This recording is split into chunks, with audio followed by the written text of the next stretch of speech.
In this demonstration, I'm going to show you how pretexting works as part of a larger social engineering campaign. Now, to help me with this short example, let's call up a company on my speakerphone here and see if we can trick the receptionist into giving me some details about the model of printers that they have, and maybe I can figure out a good attack vector to use against them as part of my pen test. Hi, big old corporate headquarters. This is Sally. How may I help you? Yes, hello. My name is Bob Smith with Ink and Toner Express. Our offices received your order for toner last night, but we're having a slight delay in shipping your printer's toner cartridges. Now, I'm pretty sure I can get you an alternative shipped out this afternoon and to your offices by the morning, but I need to verify your printer model. I would hate to send you a couple of cases of the wrong toner, you know? Are you guys still using the HP LaserJet as your multifunction printer? Could you double check the model number for me? Let me check. Hold on one second, please. All right, now, while she's off looking for that, let's talk about this pretext for a second. I have no idea what kind of printer they're even using, but I bet she has no idea either. So if I just pick one of the big brands like Epson or HP or Lexmark, hopefully she's going to go check for me, and if I get it wrong, she's going to fill the details in for me. Mr. Smith, I just checked, and it says it's a Konica Minolta C368, not an HP. Oh, right, I see that now. I'm sorry, I had your order mixed up with somebody else's. They have the HPs over there. You've got those wonderful Konica Minoltas last year, I remember that. Let me double check my system a second here.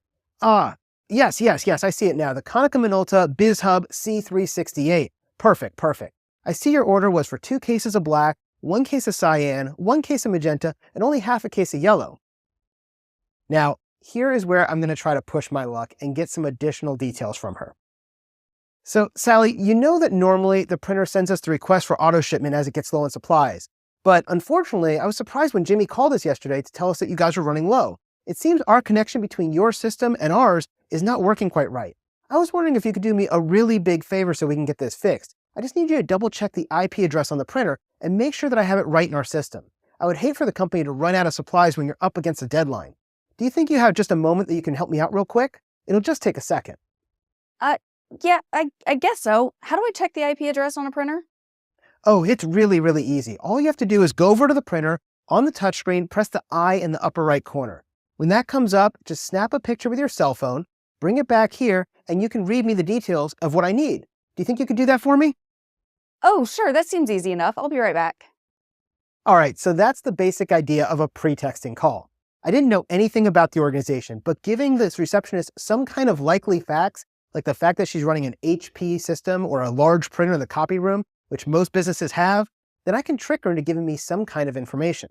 Now, if you've ever gotten one of those calls that says, "Hey, this is John from Microsoft, and your Windows machine has been reporting that's been infected with malware. I'm calling you to help clean it up. I just need you to do step 1, 2, and 3. This is a pretexting call. In fact, this is one of the more common pretexts out there. The reason why I even use this example of a Windows machine calling out with malware is because I had the conversation with my mom earlier this week. She had gotten one of these calls a couple of days ago, and they were telling her that her computer was infected with malware and that her Windows machine was calling out. And so she started playing along with them for about 20 minutes, eating up their time because she knew it was false. She knew it was a pretext and they were trying to get to a scam and try to coerce her for money or to get remote control of her computer. Now, how did she know this? Because she's one of those people in the 10% that doesn't run Windows. She has an iMac. And so for her, it wasn't something that she was going to fall for because she knew she didn't have a Windows machine. You want to make sure that you do good user training with your staff so they understand never to give information out over the phone.